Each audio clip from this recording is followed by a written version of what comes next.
Hey everyone, and welcome back to the Dice Tower. I'm Camilla, and we're going to continue looking at my top 100 games of all time. In this video specifically, I'll be looking at numbers 30 down to 21. What's really interesting to me about this grouping is how I don't know how it turned out, but they are almost all cooperative games. Now, when I'm making these lists, I don't try to lump them together like that. I used a combination of pub meeple with going in and making some micro adjustments, but I'm not looking at chunks or blocks specifically by 10. So beforehand, when I'm prepping for this and I'm looking and I'm like, I knew I loved cooperative games, but it's really interesting that so many of them fall right here. Not quite top 20, but definitely in my top 50, so a lot of them are going to be in here. If you like cooperative games, this is probably going to be a list for you. If you don't like cooperative games, still stick with me because there might be kind of the exception to that in here. I think that each of these games does stand uniquely and on its own within this cooperative realm. And again, not all of them are, so there are a couple competitive in there as well. So stick with me, but let's get started.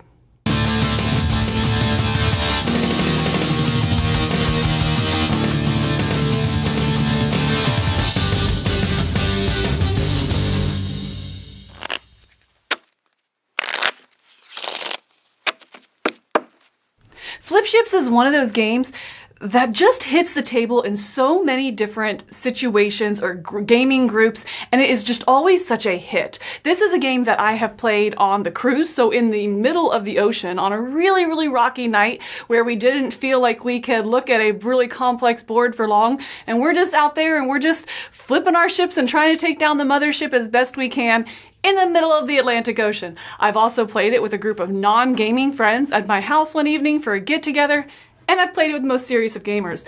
So in this one, it's a dexterity game where you are flipping your ships, get it? Flip ships. So you have your little disc of a ship and you are flipping it, trying to get it to land on cards, ultimately taking out this invading horde of spaceships, of aliens, and ultimately get it in this mothership specifically to take it out before they completely invade Earth. So you're just trying to do the best you can with this dexterity game, trying to flip this ship and hit the card and take them out as quickly as you can in order to save Earth.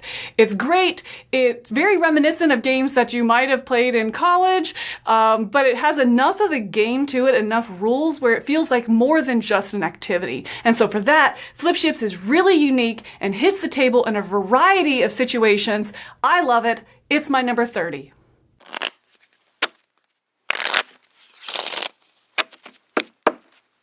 Massive Darkness is the dungeon crawler that I want at smaller player counts. I think a lot of times in these dungeon crawlers, Zombicide, things like that, you always have to play with a set number of characters. You always have to run 6, for example, I'll use Zombicide. And that can be really overwhelming to try to manage those multiple characters that are all functioning a little bit differently. What I love about Massive Darkness is it gives you that feel of the dungeon crawler. You're upgrading your character, you're getting stronger, you're going out, you're working together for some big boss or some end goal of a quest. But you feel asymmetric still. Each player, each faction is gonna play a little bit differently. I really like the Berserker, where you're going out and you're using your rage or your health as you take hit points. That's actually fueling and making you more powerful. But then you can also play as the Mage, which is then using these different magic tokens a little bit differently. So everyone still feels really asymmetric, and you don't have to run multiple characters.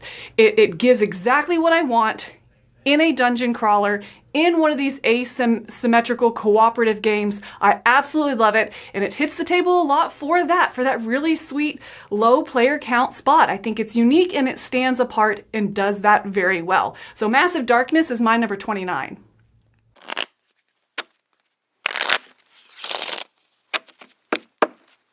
Well, yeah, look at that. I do have a competitive game on there. The first of a couple, but let's talk about New York Zoo. So I love New York Zoo as a polyomino game. I love it as a racing game because ultimately it is a racing game. The first person to completely fill out their park, all the different spots, is the winner. That's it. No points, no tiebreakers. That's it. You finish, you win. Boom. I love how clean it is. I love that it is a racing game through and through. What's really interesting about this is as you're going through the rondelle of tile selection, you are having to balance taking making tiles to fill into your park and stop at certain animal locations to make sure that you have the right synergy in your park so that the animals breed. So do you take these pens into your park so that you can fill them up with animals, or do you position your animals where when these breeding locations happen, that the park is filling itself up? And so it's a really interesting balance that just leads to a race. I absolutely love it. I think it works well at multiple player counts, and it just hits the table because it is absolutely clean, both as a polyomino game and a racing game. Such a sweet mesh of those two. So New York Zoo is my number 28.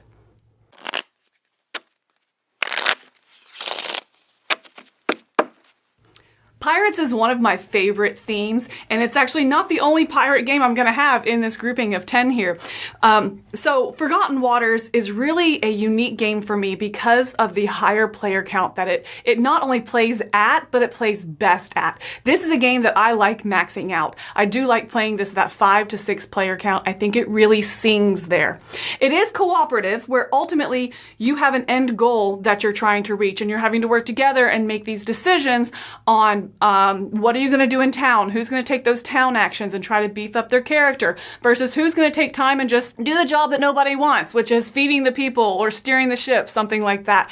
So you're vying for these positions, and while you are working cooperatively towards winning the game, you feel like a pirate. I wouldn't quite call it semi-co-op, but it's definitely you are making selfish decisions in this. You're making selfish decisions with the long-term goal of this group think and cooperative nature. So it's not semi-co-op, it's absolutely full co-op, but it gives you kind of that feeling where you feel like a pirate. It's a pirate game with this narration, with you putting together clues and trying to balance the pirate ship and plundering and burying treasure and all these things. But ultimately you get to be a little pirate and kind of screw over your friends a little bit. I really enjoyed it. I think it's a fantastic experience. I think the game does what it did really smart because it does play in these higher player counts, which can go a little bit long and get a little daunting. Every scenario has a very clear halfway point and a very easy way to clean it up and start back anew in the middle of a game on the next game night. I love it. I think it's a clean system. If you have 5 or 6 players together who enjoy cooperative games, but also like that little bit of backstabbing, selfish nature, this game might be for you. I adore it. 27 is Forgotten Waters.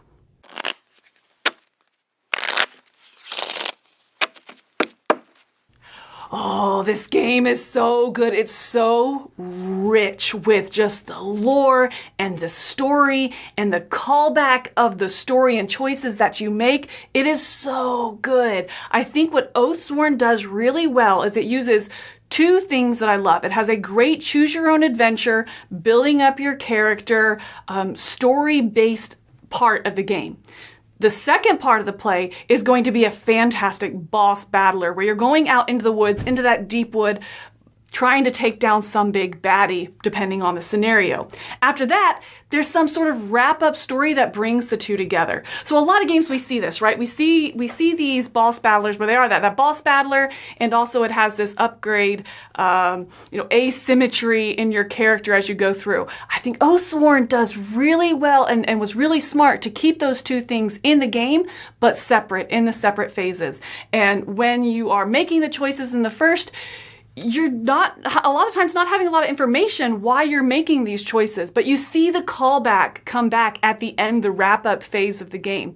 And I absolutely love that it's tying everything together. Through the game, you're making all these choices in the beginning, and then you're going out and you're doing the boss battler. Depending on the outcome of that boss battler, and the decisions you made in the beginning, you get this final kind of wrap-up, which leads you to the next scenario. It's such a fantastic flow. Mechanisms-wise, when you're out fighting the boss, I think that's unique as well with the battle flow system, where you play your cards and they kind of have to cool down, and then you have to have a special action to reclaim them into hand. It's just a great puzzle, unique blend of so many things I like. Oathsworn, Into the Deepwood, fantastic game. Very rich and deep, lore-heavy experience. I love it. It's my number 26.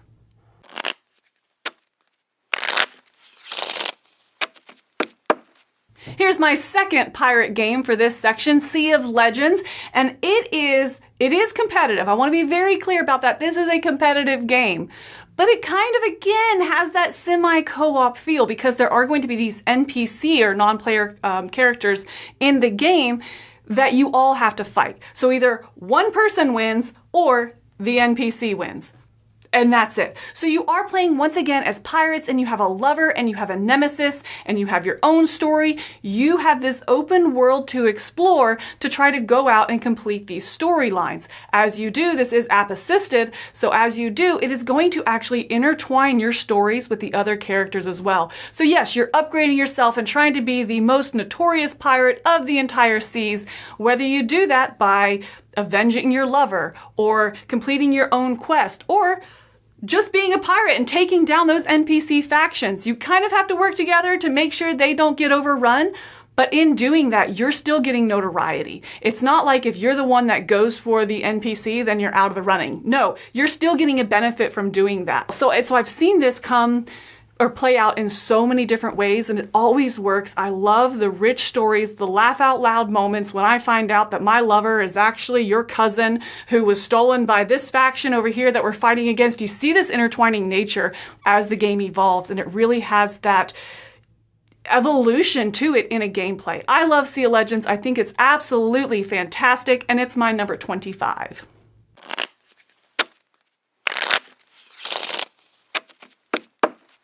Lands of Galzyr is all about the story, and that's it. It really is. You can play this game competitive or cooperatively, and it really doesn't matter. If you don't want to play competitive because at the end you want to be able to say, I won, then play it. If you want to play cooperatively, then your notoriety as you're going is just, or your reputation, is just added together for an ultimate score. So you can either say whoever has the highest wins, or you can say together we compare ourselves to this chart. Either one.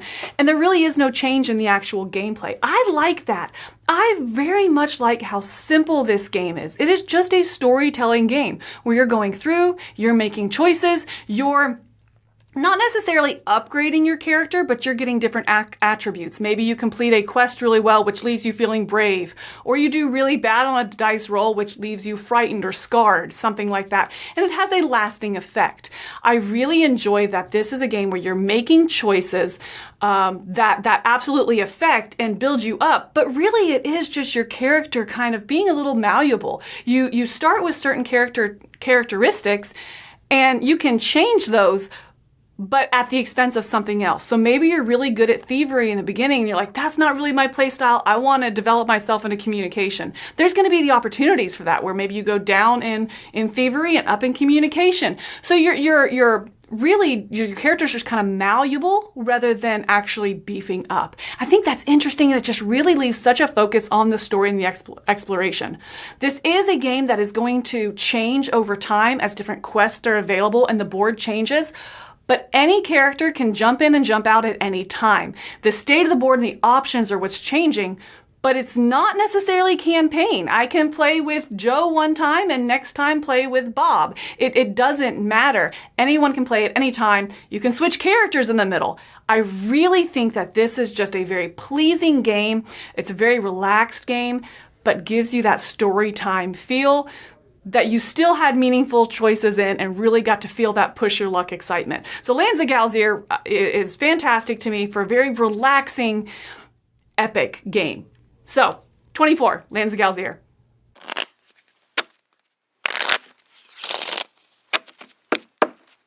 Cthulhu Death May Die once again has one of my favorite themes, and that's going to be the mythos of the H.P. Lovecraft Cthulhu world. I absolutely adore it. I love that grim, dark nature of it. I really like, once again, kind of the two-part feel to this game. So there is just one track where the old one is going to come out eventually at one part. So in the first half of the game, you are going around, taking out different minions, maybe trying to do different objectives, beefing yourself up. The second part, once that great old one comes out, it just feels like a big boss battle. You're going in and you're just hoping that you've done things well enough in the first half to take out this ultimate boss. And I really like that kind of shift. In the first half of the game, if any character dies, you instantly lose the game. In the second half of the game, it is last man standing. So it is still cooperative where everyone's going to win, but as long as one character wins and you take out the great old one, then everybody wins. And so I like that kind of mind shift too, mental shift where you're like, okay, we've all got to make it. Hold on, let me come over here and help you and this. And it feels like divide and conquer and keep everyone balanced. And then at the end, it's like, all right, just throw it. It's just like Hail Mary after Hail Mary. I absolutely love that. I feel like what this does really well and is really interesting is this idea of the insanity track. So as you go through this game, you are becoming more and more insane, but that insanity track is going to unlock upgrades for you. So you're becoming more unstable as a character, but also more powerful.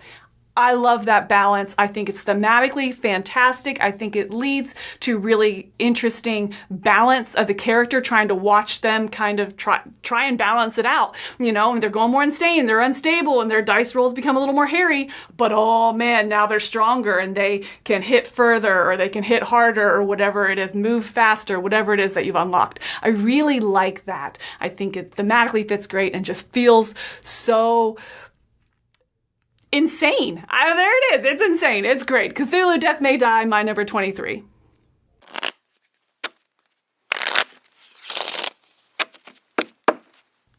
Marvel Champions is a game that makes me care about Marvel. Now, I know, I'm in the minority here.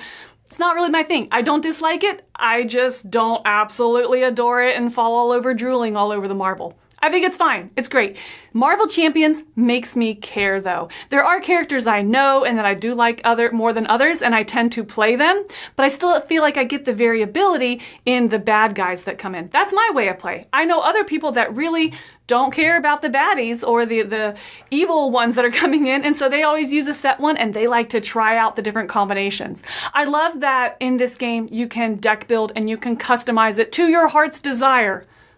Or you can open the pack and play. I'm gonna open the pack and play, maybe change out one or two cards, depending on the baddie that I'm fighting.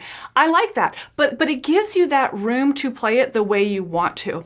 This game is combo-tastic as well. Once you learn your actual character in your deck and you really feel like you can combo those together and pay for cards and get discounts and do your cannons and extra ammo, you really feel like you have powerful turn after powerful turn when you can line it up correctly. So it's a game that I think it makes you care about Marvel. It's a very mechanically sound, and there's a play style for everyone in this game. That flexibility is wonderful. And at the end of the day, it's not a campaign. There are campaign options, but for those of us that don't have time for that, you can just open and play as well. I love Marvel Champions. Always leaves me feeling combo-tastic and just like I truly was a superhero, building myself up, going and fighting against the odds. It's my number 22, Marvel Champions. It is fantastic.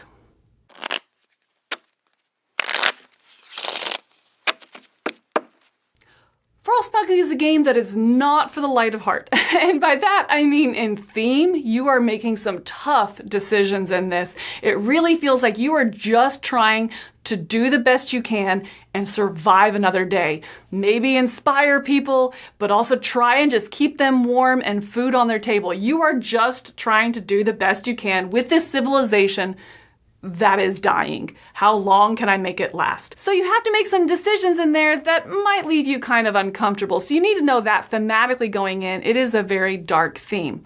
It is also a very heavy game. So understand that your first play of this is going to be quite long, quite involved, and just require a lot of overhead. However, if you can get past that and see what this game has to offer with the changing landscape, yes, you're making decisions, but as you make some decisions, other ones become not available. You can't both be providing housing for the orphans and making sure that you're investing in their education and have them out working in the snow and in the buildings and things like that. So you're having to make these decisions which make other options and other laws unavailable.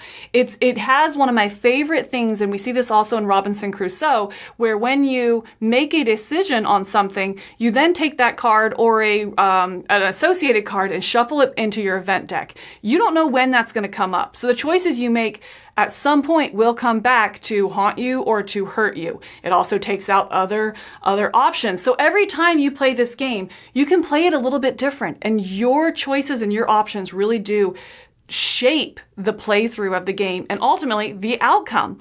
It is fantastic. I also love that it's a really deep and heavy game that splits the roles up. So every player is going to get a big player sheet, and that's going to lay out specifically what you do at each phase. To run this game on your own, I think, is a lot. I don't like this solo.